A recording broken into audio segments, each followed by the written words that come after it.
commencement est la jeunesse, celle de l'âme et du corps. En fait, pendant un certain temps, les années qui passent sont porteuses de promesses multiples. C'est comme dans les fables. Quand je serai grande, je deviendrai une belle princesse. En fait, la première ride marque la fin de cette illusion.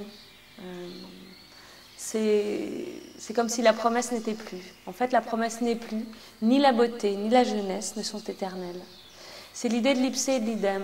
En fait, la ride est perçue comme la scission entre l'avant et l'après-jeunesse. À la venue de la ride, en fait, on sort du jardin d'Éden, on sort du fabuleux. Le temps n'est plus un concept, mais c'est une réalité qui s'inscrit sur ma peau. Et les rides nous rappellent qu'avoir été restreint ce que l'on sera. Elles nous obligent en fait à réajuster la perception que l'on a de soi à la réalité. C'est le moi idéal qui est attaqué là. Le miroir, mon beau miroir, ne reflète plus l'image éclatante et sans faille. Et on associe cela à la fin de la jeunesse, de la beauté et de la fraîcheur. Ce qui se voit viendrait en fait impacter l'âme et l'esprit. On peut parler de la ride comme d'une faille narcissique, car le narcissisme, c'est le plaisir à être.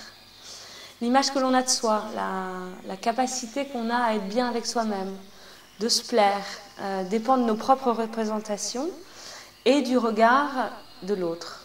Et la vue de la ride tend à faire capituler l'individu et par son attitude à induire ce regard chez les autres. En fait, ce regard porte implicitement différents clivages. L'un des plus différenciants repose sur la perception du potentiel à susciter le désir. Et donc on pourrait dire que s'occuper de ces rides, c'est maintenir une promesse de possible dans l'avenir. Car dans notre inconscient, être jeune, sans limite, sans rides, ça signifie être porteur de tous les possibles, être encore capable de tout, ou presque. Parler des rides faciales, c'est d'abord parler des structures dermiques cutanées. Le collagène qui donne la tonicité, l'élastine qui donne la souplesse. Des contraintes multiples au cours de la vie vont fragiliser ces lésions.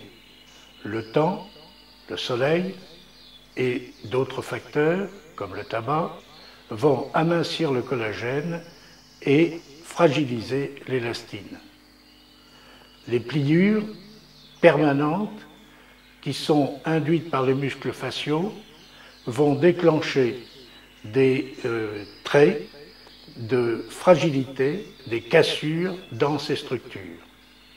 Les rides en sont le résultat. Ces rides d'expression sont des sillons permanents. Ces sillons permanents siègent dans des zones préférentielles, en péribuccale, périorificielle et au niveau du front. Pour les effacer, il existe plusieurs méthodes.